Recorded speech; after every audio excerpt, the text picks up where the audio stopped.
Queria falar o tema de hoje, Jesus e os relacionamentos. Jesus e relacionamentos. E se relacionar é uma coisa que faz parte da nossa vida. Algumas pessoas conseguem se relacionar bem, mas outras pessoas conseguem ter maus relacionamentos.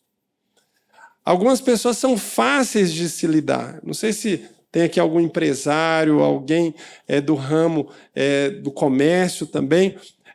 E no trabalho em geral e nos relacionamentos constantes, na família, por exemplo, uma coisa que a gente precisa é desenvolver bons relacionamentos. Quando alguém está procurando colocar alguém em uma determinada função, você olha o seguinte: será que essa pessoa ela tem capacidade para fazer isso? Aí você fala assim, não, tem capacidade para fazer isso. Aí você pergunta uma segunda coisa, né? Assim, e como ela é de relacionamento? Às vezes tem capacidade, mas não tem o quê? Não tem relacionamento. Qual que vale mais? Capacidade ou relacionamento? No mundo que a gente vive hoje. Você precisa cuidar dos dois, não é verdade? Mas às vezes você vai achar outro capaz, ou até uma pessoa assim, um pouquinho menos capaz, mas que tem o quê? Um excelente relacionamento, e às vezes essa pessoa vai sair em vantagem. Hoje eu quero falar para vocês um pouquinho sobre o que a Bíblia fala sobre relacionamentos, como é que a gente vai lidar com os relacionamentos, como é que a gente vai lidar com outras pessoas, como é que a gente vai lidar com a nossa família. E eu queria convidar você, não sei se... E eu acho que foi... Será que Será que...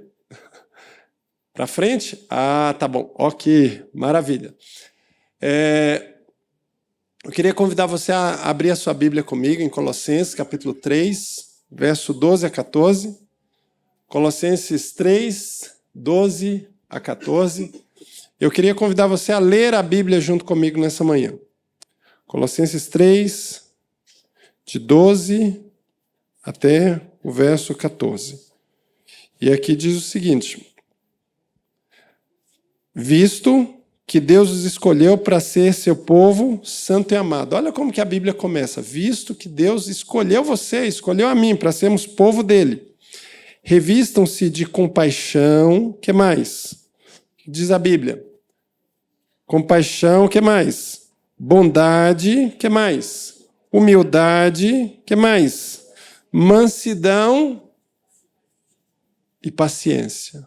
Olha mais. Sejam compreensivos uns com os outros e perdoem quem os ofender. Lembrem-se de que o Senhor os perdoou, de modo que vocês também devem perdoar. Olha o que a Bíblia fala para mim e para você. Acima de tudo, revistam-se do amor que une todos nós em perfeita harmonia. E numa outra versão, que é a versão... Eu não sei se o que ocorreu aqui, mas...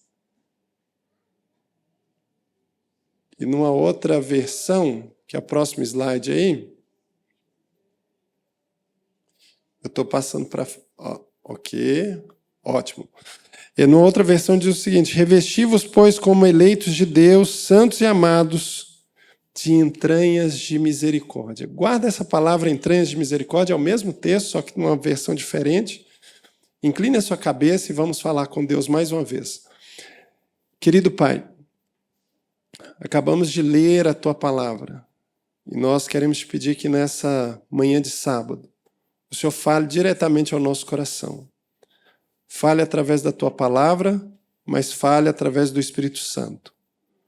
Que não seja um homem que fale, mas que o Senhor nos fale, que o Senhor nos impressione e que possamos ter bons relacionamentos e assim fazendo, nós possamos mostrar o amor de Jesus para as pessoas. Oramos em nome de Jesus. Amém. Bom, se você puder ir passando toda vez que eu for, às vezes, ok, voltou a funcionar.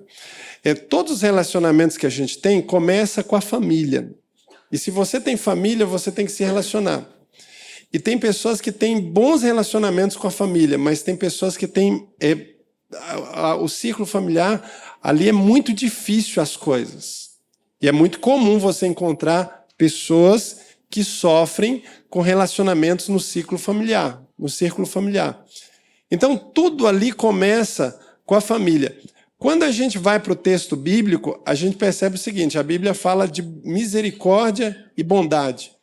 E a Bíblia fala o seguinte: olha, você que foi escolhido para ser um servo de Deus, Deus que te chamou para você vir para o reino dele, então você tem que se vestir de misericórdia e de bondade.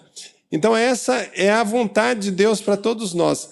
Quando a gente pensa em misericórdia e bondade e felicidade, a gente pensa num lar feliz, por exemplo. Num lar feliz, há espaço para falhas e há espaço para compreensão também.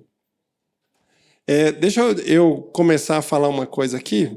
A gente fala de relacionamento, de família. Eu não tenho uma família perfeita. E às vezes, nossa, pastor, mas sua família não é perfeita? Olha, minha família não é perfeita. Agora, minha família funciona pela graça de Deus, amém? Agora, eu estava fazendo uma pesquisa, e eu encontrei uma família perfeita. Uma família perfeita. Eu não sei se você já viu ela em algum momento aí. Na realidade, eu não sei por onde ela anda, mas eu encontrei uma família perfeita. Sabe qual é o nome dessa família? Família Doriana. Você já viu aquela propaganda da Doriana? Quem aqui tem mais de 40 aqui? Deixa eu entregar a idade de vocês aqui. Lembra só quem é corajoso que levanta a mão. Tem aqueles que tem, não quero levantar, não quero me mostrar. Mas você via no passado aquela propaganda da Doriana.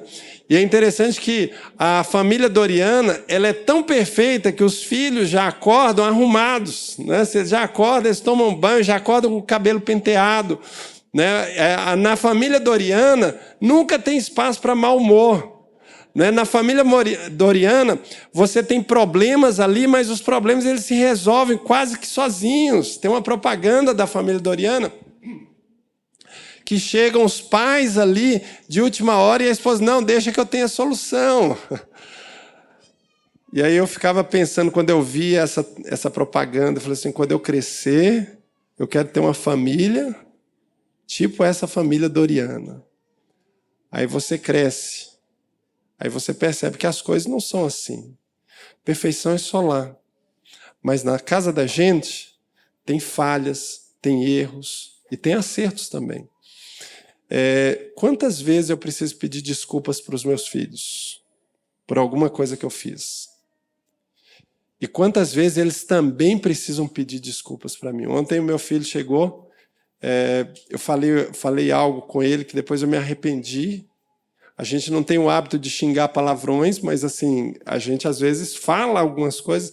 E eu falei assim, olha, não devia ter falado isso com você. Só que ele também falou uma coisa comigo. Aí, ele chegou mais tarde e falou assim, papai, você me perdoa pelo que eu falei com você? E eu falei assim, eu perdoo, porque na realidade, uma casa, a gente precisa sempre perdoar uns aos outros, porque nós somos falhos. Então, relacionamentos implica você saber e você compreender que você é falho, que você erra e que o outro também erra. E é por isso, talvez, que seja tão importante essa questão da misericórdia. A bondade, ela se expressa em gestos simples. Um elogio, um abraço, uma ajuda inesperada. Quer ver? Eu vou te dar vou deixar você fazer um teste. Você está aí com algum amigo, com algum parente, com algum esposo, esposa, filho, vira para ele agora e olha bem fixo nos olhos dele e faz um elogio agora. Você consegue fazer isso? Eu sei que se eu pedisse para você fazer uma crítica, seria mais rápido. Mas faz um elogio, pensa aí.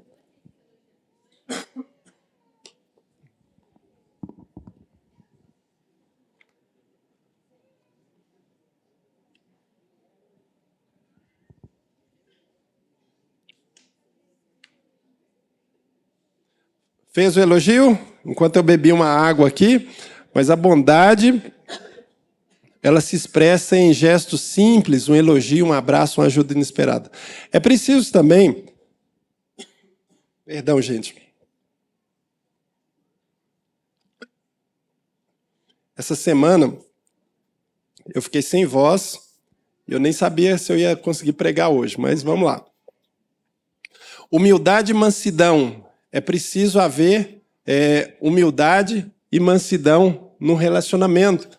A Bíblia diz que essa é uma característica vital. A humildade, ela faz o esposo pedir perdão, a esposa ceder e os filhos respeitarem. A mansidão, ela impede que palavras destrutivas sejam lançadas em momentos de raiva ali. É preciso haver também, numa casa, paciência e o que mais? Perdão. A Bíblia usa uma palavra ali, longanimidade, perdoando-vos uns aos outros. Deixa eu contar uma história para vocês. Eu já sou pastor há 24 anos. Comecei o meu ministério, eu era um garoto praticamente, saindo do colégio, solteiro, e aí cheguei ali numa igreja para cuidar, e aí tinha um casal que ele estava se separando. O que um solteiro, mesmo sendo pastor, vai falar para um casal que está se separando? Eles falaram o seguinte: pastor, a gente quer conversar com você. E eu falei assim, tá bom, vamos conversar. Fui lá na casa deles, e aí eles começaram a me contar a vida deles, começaram a me contar os problemas deles. E aí, de repente, eles falaram o seguinte: olha, pastor, a gente vai se separar. E eu falei assim, mas por que vocês vão se separar? Aí ela me contou. Falou assim, pastor, há 17 anos atrás, quando eu me casei, eu fiz um prato especial para o meu marido. E sabe que prato que eles fizeram, que ela fez para ele? Ela fez um prato que lá em Minas Gerais a gente chama de canjiquinha. Alguém conhece canjiquinha? Alguns? A canjiquinha, para você ter ideia, você coloca ali, cozinha o milho triturado, aí você coloca tempero, alguns colocam costela bovina ou algum outro tipo de carne, dá para fazer vegetariano também. Mas enfim, né, assim, esse é o prato lá. E ela fez esse prato. E ele chegou do trabalho, cansado, aquele dia. Chegou, ela já estava com o prato dele pronto, queria fazer um agrado. E aí falou assim, olha, eu fiz um jantar especial para a gente. E está aqui. E aí ele pegou, deu 2 colheradas, comeu duas colheres, 2 vezes, jogou a colher e falou assim, essa canjica está horrível. Levantou e foi tomar banho. Isso daí doeu tanto nela, ela não conseguiu superar isso. E o tempo foi passando. Sabe o que acontece quando você coloca um tijolo ali? Você colocou um tijolo, aí você coloca cimento, vem um outro fato, aí você coloca outro tijolo. Aí você não perdoou. Aí você coloca cimento. Vem um fato, aí coloca o outro tijolo. Quando você vê, tem um muro. E agora, 17 anos depois, por causa de um prato, lá do passado, um fato que não houve perdão. Eles estavam chegando ali naquele momento, na frente de um pastor da igreja adventista, para falar o seguinte, olha, nós vamos nos separar. Você já viu quando falta perdão na vida, os relacionamentos se deterioram? E se você quer ter bons relacionamentos, e se você quer imitar Jesus, você precisa, de fato, aprender a perdoar, porque as pessoas vão falhar com você o tempo todo. Quantas vezes lá dentro da família, eu já falei para vocês aqui, a gente erra uns com os outros. E às vezes eles erram e machucam a gente. Mas às vezes a falha não vem deles. Vem de quem? Vem da gente. E a gente precisa falar o seguinte, Senhor, me ajuda a ser assim, me ajuda a ter paciência, a perdoar, porque isso é a ponte para a restauração dos relacionamentos. Pessoas felizes, elas aprendem a superar ofensas. E não existe relacionamentos duradouros sem o perdão mútuo. Mas eu quero chegar na quarta parte aqui agora, e eu quero falar a você de uma forma especial sobre esse último tópico aqui, que é justamente o amor. Amor, ele é vital e ele é fundamental se você e eu queremos cultivar bons relacionamentos. O amor, ele é o vínculo da perfeição. E é por isso que a Bíblia fala o seguinte, olha, revesti-vos do amor, que é esse vínculo aí da perfeição. O amor, ele se mostra em ações concretas, em tempos de qualidade, em serviço, no fato de você escutar o outro. Isso tudo são linguagens. Tem até aquele livro, que eu não sei se você já leu, As 5 Linguagens do Amor. Não é assim? É lógico que a gente não é bitolado, fala, não, é só assim que funciona. Mas aquilo lá é uma maneira que você pode usar assim, para expressar amor, mas o amor ele é expresso de várias formas nos relacionamentos e de uma forma especial ali dentro da nossa família. O lar onde o amor é prioridade, esse lar é um reflexo do céu aqui na terra. O lar onde o amor é prioridade, esse lar é um reflexo do céu aqui na terra. O pastor Amin Rodor, ele tem uma história e relacionamento é tão difícil, né? Assim, um casal que foi viver, assim, tava ali, chamaram ele para fazer bodas de prata, para fazer a cerimônia de bodas de prata ali com eles. E esse casal, então, os convidou. E aí ele falou o seguinte, olha, escuta, vocês nesse tempo todo... Aliás, eu errei, irmãos, bodas de diamante. Que diferença, né? Nesse tempo todo de casados, vocês nunca pensaram em se separar? E eles disseram o seguinte, separar a gente nunca pensou, mas assassinar muitas vezes. A gente nunca pensou em separar, mas a gente pensou em assassinar muitas vezes. Se relacionar não é fácil. Tem dia que você fala assim, que dificuldade. Se relacionar com filhos, com irmãos, com pais, não é fácil. É por isso que tem um texto de Ellen White, e eu gostaria de ler aqui para você, e esse texto ele diz o seguinte, frequentemente existe na mesma família acentuada diversidade de disposição e de caráter. Pois está onde? No plano de Deus. Que pessoas de quê? Temperamento variado se associem umas às outras. E quando assim se dá, todo membro da família deve considerar sagradamente os sentimentos e respeitar o direito dos outros. Dessa maneira, serão cultivadas o quê?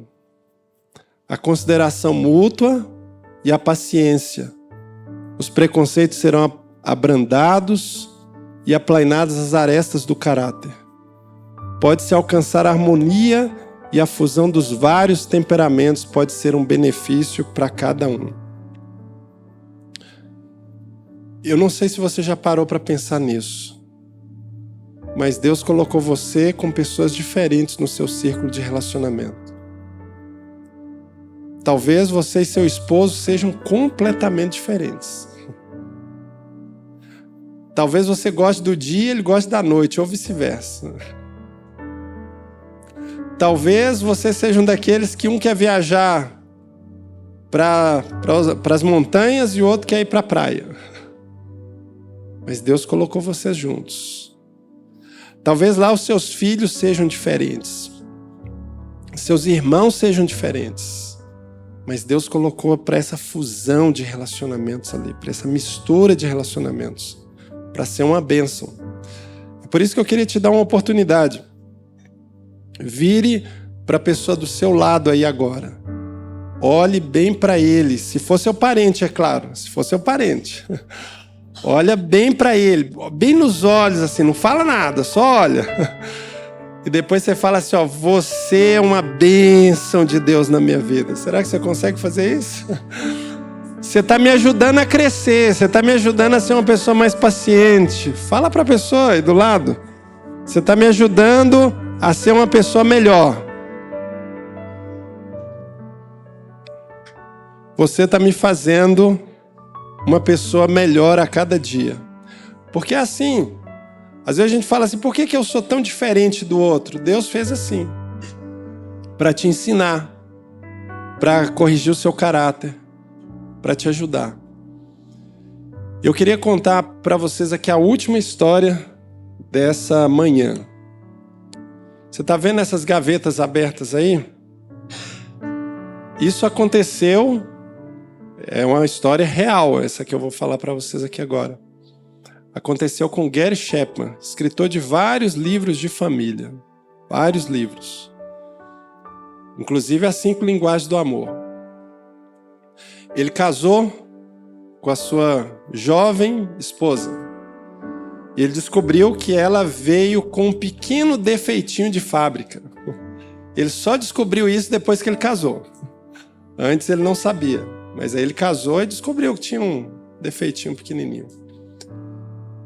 Ela abria gavetas e ela esquecia ou não fazia questão nenhuma de fechar. Ela só sabia abrir, mas não fechava. Então eles se casaram, o tempo foi passando, os meses foi passando, e aquilo ali foi irritando ele. Ele falou assim, será que eu converso? Será que eu não converso? Será que eu converso? Será que eu não converso? Vou conversar. Aí resolveu um dia, passaram vários meses, ele falou o seguinte, olha, quero dizer para você que o nosso casamento é maravilhoso, querido. Nosso casamento é muito bom. Mas tem um pequeno defeitinho, assim, tem uma coisinha que está me incomodando um pouquinho. Ela regalou os olhos e falou assim, então me fala, o que é? O que eu estou fazendo? Estou fazendo alguma coisa de errado? Ela falou assim, olha, eu não sei, talvez você não tenha percebido, mas todas as vezes que... Olha o cuidado dele. Todas as vezes que você abre uma gaveta, você esquece de fechar. E isso tem me incomodado. Sabe o que ela falou para ele? Então vou mudar. Pode deixar que eu vou começar a fechar. E aí passou 1, 2, 3 dias, semanas. E as gavetas continuavam o quê? Abertas. Gavetas abertas. De novo. Ele foi se irritando, passaram-se meses de novo. Ele falou assim, vou conversar de novo. Vou conversar. Chamou ela dessa vez e ele estava mais bravo agora. E aí tirou uma gaveta e falou o seguinte, você está vendo isso aqui? Aí mostrou para ela, isso aqui é uma roldana. Você sabe? Isso aqui, o nome disso aqui se chama roldana. Então, você faz mais força para você puxar do que para você colocar. Então, para puxar, você gasta mais energia. Para fechar, basta um toquezinho, ela já fecha quase sozinha. Por favor, me ajuda. Está me irritando, está me incomodando. Sabe o que ela falou? Tá bom. Eu vou o quê? Completa para mim. Eu vou mudar. Não é assim às vezes na vida da gente também? Passou uma semana, passaram semanas, meses, nada. E ele irritado com aquilo ali. Eles tiveram uma filha. Ela ficou grávida, teve o bebê, e agora o bebê começou a andar, a filhinha começou a andar pela casa. E um dia a filhinha andando ali pela casa, ela tropeça, e adivinha onde ela bate? Na quina da gaveta aberta, né? Na quina da gaveta aberta. Os olhos começaram a sangrar ali, a mãe desesperada vai para o hospital, liga para ele no trabalho e fala assim, você pode vir aqui? O que aconteceu? Eu estou no hospital, nossa filha teve um acidente. Como assim acidente? Você saiu? Não, foi em casa. Foi onde? Foi lá, ela estava andando, caiu e bateu o olho na gaveta aberta. O que você falaria nessa hora? O que você falaria nessa hora? Ele não falou nada. Foi para o hospital. Chegou lá, a menina levou alguns pontos. Por um milagre do Senhor, não furou os olhos. Não furou o olho, né? Acidentado. Ele falou assim, agora eu vou conversar com ela. Só que quando ele chegou lá, ela estava tão assim triste, que ele falou assim, não, eu acho que eu não vou mais precisar conversar. Porque de agora em diante, nunca mais ela vai o quê? Deixar uma gaveta aberta. Nunca mais. Adivinha? Dias, semanas. O que aconteceu? As gavetas continuando abertas. Sabe o que ele pensou? Ele falou assim, vou me separar. Vou me separar. Só que ele começou a fazer conta. Você sabe que divórcio é caro? Divórcio é caro, gente. E ele começou a fazer conta, aí falou assim, vem cá, mas e se eu começar a fechar a gaveta? Quanto tempo que eu vou gastar para fechar a gaveta? E ele pesou tudo isso. E sabe o que ele fez? Ele decidiu ser o maior fechador de gavetas da face da terra. Onde ele viu uma gaveta aberta, ele fechava. Ela ia abrindo e ele passava atrás fechando. E ela abrindo e ele fechando. Abria uma porta, ele fechava. Você tem alguma história assim? Eu podia contar lá de casa, né? Assim, que tem a pia do banheiro e tem a escova de dentes, que ela, misteriosamente, todo dia ela fica sobre a pia, né? Se não no local correto. E aí eu vou lá e coloco, depois ela volta para lá de novo. Relacionamento é assim. As pessoas às vezes não, nós sempre temos nossos defeitos, nossas lutas, mas sabe o que é pior nessa história? É porque muitas vezes, se você transportar essa história e aplicar na vida cotidiana, a gente fecha gavetas para muitas pessoas. A gente precisa fechar gavetas para os nossos clientes. A gente precisa fechar gavetas para as pessoas que a gente relaciona lá fora. A gente precisa fechar gavetas, às vezes, para os nossos patrões, para os nossos funcionários, para as pessoas que não fazem parte do círculo íntimo nosso. Mas muitas vezes nós nos recusamos a fechar as gavetas das pessoas que estão perto da gente.